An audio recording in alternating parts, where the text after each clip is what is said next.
Hola, buenas tardes, yo soy David Pérez Vega, este es mi canal literario, bienvenido Bob.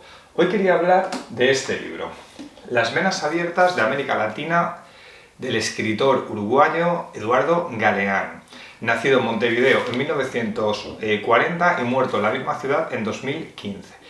Voy a grabar la misma mañana, el mismo día, dos vídeos a la vez, el de Las venas abiertas de América Latina, publicado en 1971, y el de Del buen salvaje al buen revolucionario de Carlos Rangel, en este caso venezolano, libro publicado en 1976. Ambos libros mantienen una visión bastante diferente de América Latina. Empecé a leer este libro, en mis redes sociales me dijeron que leyera también este para ver el contraste, etc. Bueno, y voy a leer los dos, los voy a comentar los dos. De hecho, yo soy profesor de economía y ya he leído este libro, por ejemplo, La riqueza de las naciones, de Adam Smith.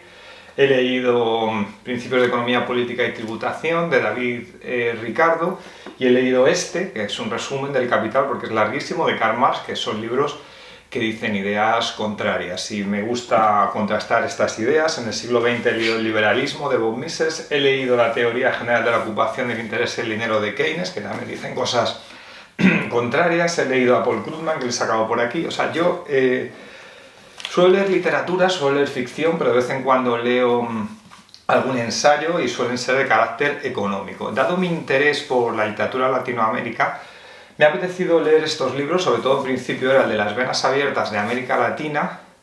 Recuerdo que la primera vez que voy a hablar de él, o bueno, la primera vez que me interesé realmente por este libro, porque es probable que lo hubiera oído hablar de él antes, fue cuando mi amigo mexicano Federico Guzmán, que vivió en Madrid unos años, me preguntó si lo había leído. Yo le dije que no y me dijo, bueno, es un libro que todos los latinoamericanos han leído.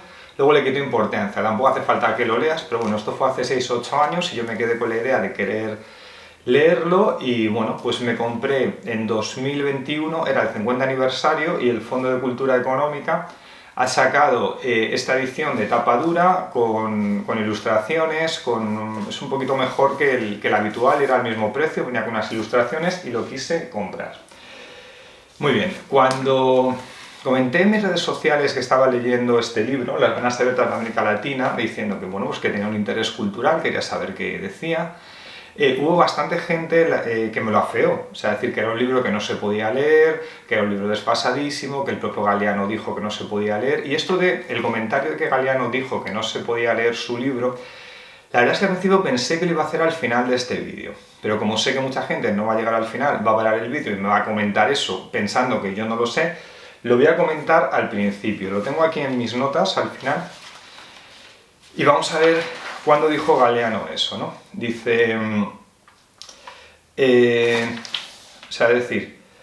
en la segunda bienal del libro de Brasilia, que se celebró entre el 11 y el 21 de abril de 2014, un Galeano que tiene ya 73 años, que va a morir unos meses después, en 2015, a los 74, comenta su libro cuando tenía 30 años y pronuncia frases como esta, sobre las venas abiertas de América Latina.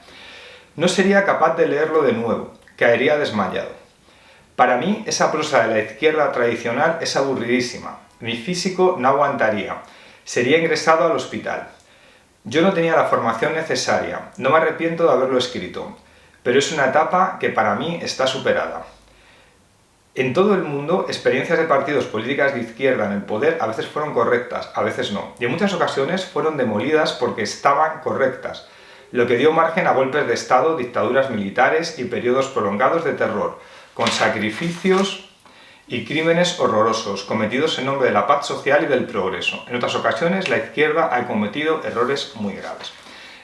No sé exactamente en qué contexto pronunció Galeano estas palabras, quizá fuera un contexto de broma, quitándole importancia a su obra, ¿no? Porque dice aquí lo de caería desmayado, me llevarían al hospital, parece como una broma, dicha así en un contexto relajado, pero no lo sé porque lo he buscado en internet y no hay imágenes donde se muestre esto.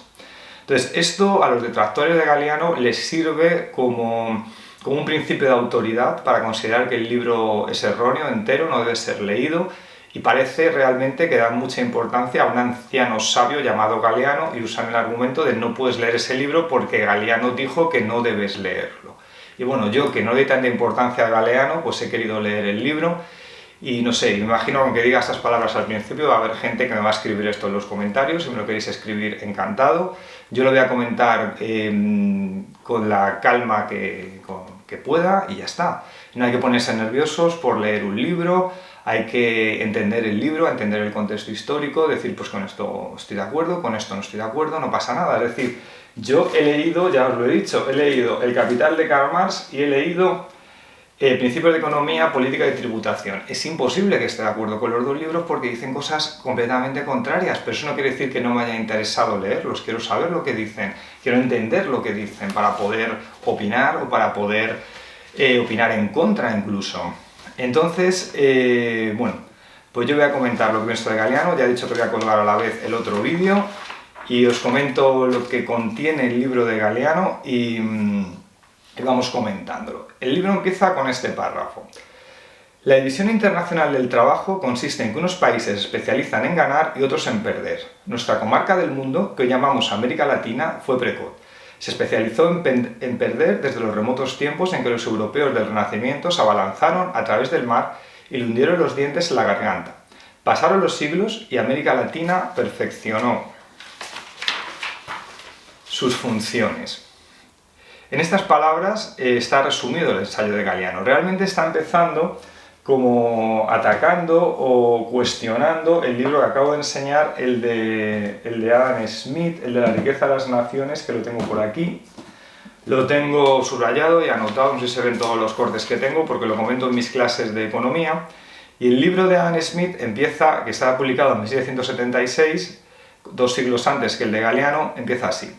El mayor progreso de la capacidad productiva del trabajo y la mayor parte de la habilidad, destreza y juicio con que ha sido dirigido o aplicado parecen haber sido los efectos de la división del trabajo. O sea, es decir, Adam Smith hace un elogio del comercio internacional, de la libertad de movimiento de capitales y de productos y en contra del proteccionismo. Y el libro de Galeano pues va en su contra, digamos, ¿no? O sea, Smith nos habla de las bondades de la especialización y Galeano nos habla de sus problemas. Creo que en este comentario del libro voy a depender más de mis notas que en otros que comento de libros, porque aprenderme en memoria todo el resumen, todo el argumento del libro es muy complicado. Según el liberalismo económico, la economía no es un juego de suma cero, es decir, que no ocurre que lo que ganan unos países se les resta a otros, sino que en principio del comercio todos salen ganando. Galeano parece no compartir esta tesis porque dice: la historia del subdesarrollo de América Latina integra, como se ha dicho, la historia del desarrollo del capitalismo mundial. Vale, el libro está dividido en 2 partes. En cada una se habla de la explotación de algún tipo de bien. Tiene 2 bloques, el primero se titula La pobreza del hombre como resultado de la riqueza de la tierra, y el primer capítulo es Fiebre del oro, fiebre de la plata, y se remonta al tiempo del descubrimiento, cuando los españoles llegaban allí principalmente con el deseo de conseguir oro y plata. Y una frase literal dice: la hazaña del descubrimiento de América no podría explicarse si la tradición militar de guerra de cruzadas que imperaba en la Castilla medieval y la Iglesia nos hizo rogar para dar carácter sagrado a la conquista de las tierras incógnitas del otro lado del mar. En algunas islas del Caribe, por ejemplo como en Dominica, los nativos fueron exterminados al imponerle las duras tareas de la extracción y lavado del oro. Una de las críticas que se le hacen a Galeano es que cae en el mito del buen salvaje, que es lo que luego comenta Carlos Rangel en este libro. Es cierto que Galeano no habla de las luchas que había entre las poblaciones de Mesoamérica o las de los incas que permitieron que Hernán Cortés o Francisco Pizarro pudieran realizar sus conquistas. Aunque sin ahondar en ello, sí señala esta frase diciendo: había de todo entre los indígenas de América, astrónomos y caníbales, ingenieros y salvajes de la edad de piedra. Bueno, y ahí salva un poco esa situación. No es un elogio tampoco el libro a la idea esta del buen salvaje que había en América antes de la conquista, de que todo era idílico, tampoco se apunta a eso en el libro. Te dice Galeano que fueron elementos desconocidos en América, como los caballos, que le ayudaron a la conquista, y también las enfermedades que diezmaron a la población. Te habla de algunas anécdotas, como que Cortés, después de que en 1921 conquista Tenochtitlan, lo que es la Ciudad de México actual, durante años estuvieron excavando en los lagos en busca de oro. El segundo capítulo se titula España tenía la vaca, pero otros tomaban la leche. y te dice que la corona española estaba endeudada y que los cargamentos de oro y plata que llegaban de América en realidad salían hacia los banqueros alemanes, genoveses y flamencos. Literalmente dice: los metales arrebatados a los nuevos dominios coloniales estimularon el desarrollo económico europeo y hasta puede decirse que lo hicieron posible. La corona española habría frentes de guerra y la aristocracia se dedicaba al despilfarro. Los capitalistas españoles se dedicaban a comprar títulos de la corona en vez de a hacer crecer el capital y en convertirse en rentistas. En las colonias no se diversificaron las economías internas y las clases dominantes se dedicaban a despilfarrar. El número de europeos y criollos en América que no hacían trabajo real iba en aumento. El valor de las exportaciones latinoamericanas de metales preciosos fue, durante prolongados periodos del siglo XVI, 4 veces mayor que el valor de las importaciones. Me ha resultado muy interesante lo que comenta la ciudad de Potosí, que actualmente está en Bolivia, y te dice que en 1650 era una de las ciudades más ricas y grandes del mundo, sobre todo debido a las minas de la plata. Dice él, edificado sobre 8 millones de cadáveres de indios, que me parece una cifra un tanto exagerada. En la actualidad, en 1970, Potosí tiene 3 veces menos habitantes que hace 4 siglos. Literalmente, los indios de las Américas sumaban no menos de 70 millones y quizá más, cuando los conquistadores extranjeros aparecieron en el horizonte. Un siglo y medio después, se habían reducido en total a 3 millones y medio. La fuente que cita Galeano es la de Darcy Ribeiro, con datos de Henry Dobbins y Paul Thompson. He buscado en internet información sobre esto y las cifras no parece que haya un consenso muy claro sobre ellas. En cualquier caso, Galeano toma las cifras más altas, que son las que le convienen a su tesis sobre explotación y exterminio de los indios. Galeano también habla de las leyes de Indias, pero que dice que prácticamente se incumplían casi siempre. En Potosí, por ejemplo, murieron muchos indios porque se usaba mercurio para extraer la plata y los trabajadores morían envenenados por el mercurio. Desde 1936 los indios son otorgados en encomienda junto con su descendencia y trabajan como esclavos y además la Iglesia tiene que evangelizarlos. Luego nos habla del oro de Brasil, que se tarda más en descubrir que el oro de México, la plata de Potosí. Casi 2 siglos después aparece oro en Minas Gerais y 10 millones de negros son trasladados desde África. Muchos morían en la travesía marítima y luego solían aguantar unos 7 años trabajando. Más de la mitad del oro de Brasil acababa en Inglaterra y Holanda y se concentraban las inversiones de capital en el sector manufacturero. El segundo capítulo se titula El rey azúcar y otros monarcas agrícolas, y aquí pasa de los metales, digamos, del oro y la plata, a hablar de los monocultivos en América. Colón es el que lleva el azúcar a América. Es un producto agrícola sofisticado que se usa mano de obra esclava para su explotación y hacia mediados del siglo XVII Brasil fue el mayor productor de azúcar del mundo. Con los esclavos, claro. Las empresas holandesas instalaban los ingenios e importaban los esclavos. Según Galeano, en 1960, el nordeste de Brasil es en la actualidad una de las regiones más subdesarrolladas de Occidente. Es decir, él mantiene la tesis de que hay un momento en el que se expande alguna zona, Cuba, Brasil, y que luego cambian los precios de estos materiales y como no han conseguido tener economías de subsistencia local, como solo trabajan para la exportación, pues cuando cambian los precios estas zonas quedan muertas. En Cuba también se impone el monocultivo del azúcar, que se crea realmente no para la propia Cuba, sino para las necesidades de otras naciones. En la dictadura de Batista, casi todo el azúcar se vende a Estados Unidos, literalmente. El azúcar del trópico latinoamericano aportó un gran impulso a la acumulación de capital para el desarrollo industrial de Inglaterra, Francia, Holanda y también de los Estados Unidos. Aunque según Adam Smith decía que el descubrimiento de América, el libro este que he enseñado a Adam Smith, había elevado el sistema mercantil a un grado de esplendor y gloria que de otro modo no se hubiera alcanzado jamás. Según Sergio Bagú, que le cita Galeano, el más formidable motor de acumulación del capital mercantil europeo fue la esclavitud americana. Un dato que me pareció escalofriante. Dice, de los 70.000 esclavos de la compañía africana que embarcó entre 1680 y 1688, solo 46.000 sobrevivieron a la travesía. Y sin embargo, esta compañía daba un 300% de dividendos a sus accionistas, entre los que figuraba el rey Carlos II. Aunque Inglaterra fue la gran potencia esclavista en el siglo XIX, pasó a ser la principal potencia, en el siglo XIX pasó a ser la principal potencia antiesclavista, porque con su desarrollo económico tenía que expandir sus mercados para vender productos y prefería, claro, a asalariados que a esclavos. La trata de esclavos en Nueva Inglaterra facilitó también la acumulación de capital que dio origen a la revolución industrial de Estados Unidos. Y te habla de un triángulo comercial que dice que en el siglo XVIII los barcos de Boston, Newport o Providence llevaban barriles de ron hasta las costas de África. Allí cambiaban el ron por esclavos, que se vendía en el Caribe los esclavos, y de allí llevaban la melaza a Massachusetts para hacer el ron y empezar otra vez el proceso triangular, y ellos iban quedando el dinero que servía para la acumulación de capital. Brasil, el monocultivo principal fue el caucho y disponía de casi todas las reservas mundiales de goma. Lo que pasa es que, aunque estaba prohibido, los ingleses consiguieron sacar la semilla del caucho, se instalaron en Malasia, consiguieron precios más baratos y tiraron el mercado de Brasil. En Venezuela fue el cacao, y los ingleses desarrollaron también sus propias plantas de cacao en África y acabó la prosperidad de Venezuela. En Brasil también hubo algodón, pero la producción a gran escala del sur de Estados Unidos y sus mejoras tecnológicas tiraron los precios de Brasil y se acabó el negocio.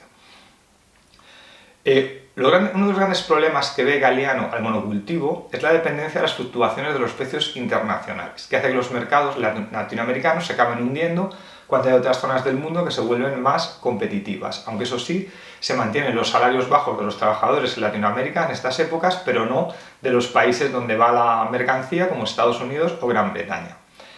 Luego dice Galiano: en todo Centroamérica los embajadores de los Estados Unidos presiden más que los presidentes. Y te dice que Estados Unidos en el siglo XX ocupó Haití durante 20 años, a partir de 1915.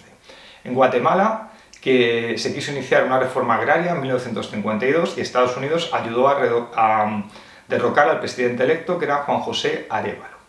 En Argentina, José Artigas se inició realmente una reforma agraria en 1815 y luchó contra el centralismo de Buenos Aires o Montevideo.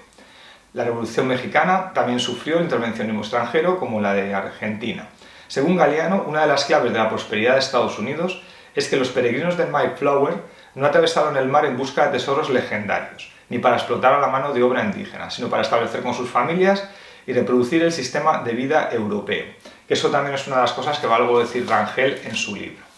Vale, el tercer capítulo de la primera parte se titula Las fuentes subterráneas del poder. Y te dice aquí que los norteamericanos importan la séptima parte del petróleo que consumen, un quinto del cobre y la mitad del zinc, pero siguen comprando en Latinoamérica. Los golpes de Estado en Argentina han seguido los ciclos de las licitaciones del petróleo, según Galiano.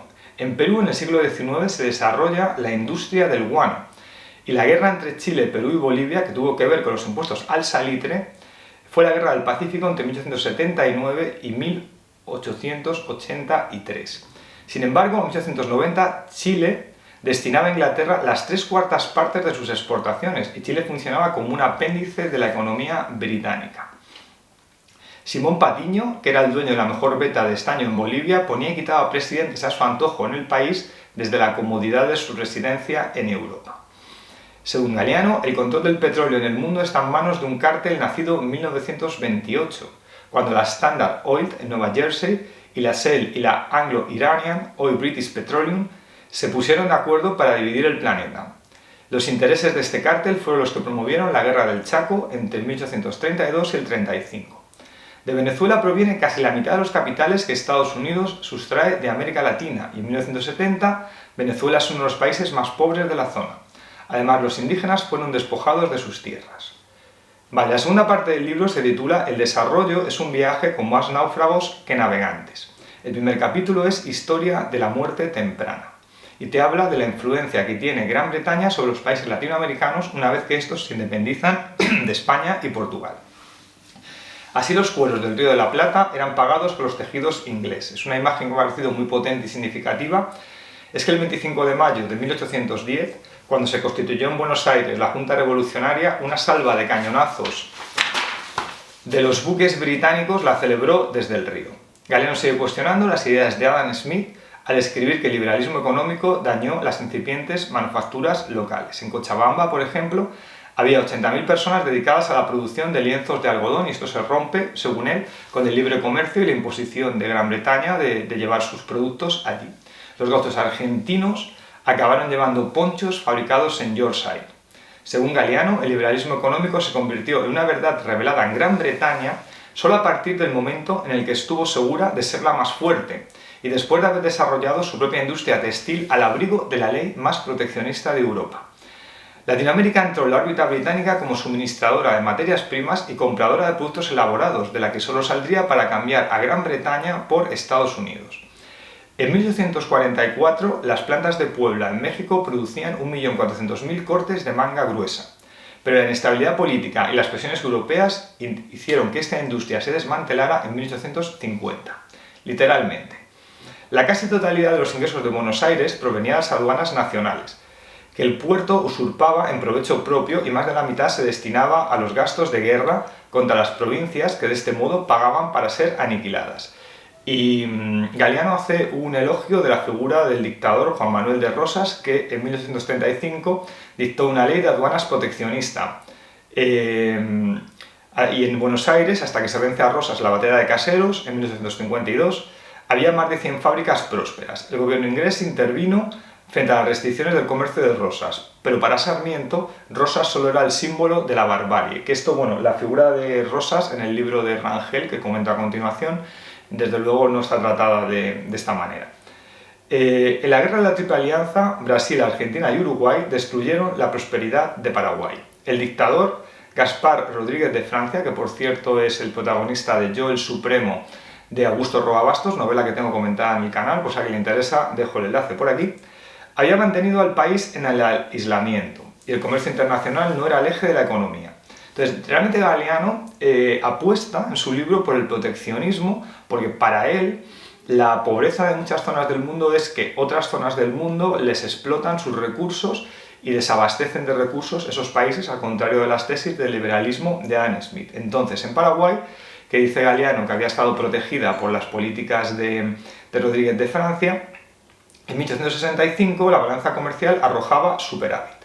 La guerra duró 5 años. Y fue una carnicería. Las tropas invasoras llegaron en 1870 a redimir, entre comillas, al pueblo paraguayo, pero en realidad lo habían exterminado. Solo 250.000 paraguayos, la sexta parte del total, sobrevivió, y los ganadores quedaron en manos de los banqueros ingleses, que fueron los que financiaron la aventura. Del Paraguay derrotado desapareció la población, las aduanas, los hornos de fundación y los ríos clausurados al comercio. También te habla de Brasil. En Brasil los precios de las exportaciones entre 1821 y 1830 y entre 1841 y 1850 bajaron casi a la mitad, mientras que los precios de las importaciones permanecieron estables. Mientras tenía lugar la Guerra del Chaco en Estados Unidos, el norte industrializado ganaba al sur su guerra de secesión. El general Ulysses Grant declaraba que durante siglos Inglaterra había confiado en el proteccionismo y que Estados Unidos debía hacer lo mismo y adoptar el liberalismo cuando el proteccionismo ya no pudiera darles más. Los Estados Unidos empezaron a exportar la doctrina del libre cambio solo después de la Segunda Guerra Mundial. El segundo capítulo del libro de esta parte se titula La estructura contemporánea del despojo y te dice que a partir de la Segunda Guerra Mundial se repliegan en América Latina los intereses europeos a favor de los norteamericanos. En Latinoamérica, un puñado de empresas norteamericanas controlan casi todas las inversiones. En Brasil, el trato a las empresas extranjeras es de los más liberales del mundo y no hay limitaciones a la repatriación del capital. Galiano también carga contra el Fondo Monetario Internacional porque dice que agudiza los desequilibrios. Y todos los países americanos juntos nos suman la mitad de los votos de los que dispone Estados Unidos para orientar las políticas del Fondo Monetario Internacional. Solo en 1968, más de 60 nuevas filiales de bancos norteamericanos abrieron en América Central, el Caribe y los países más pequeños de América del Sur.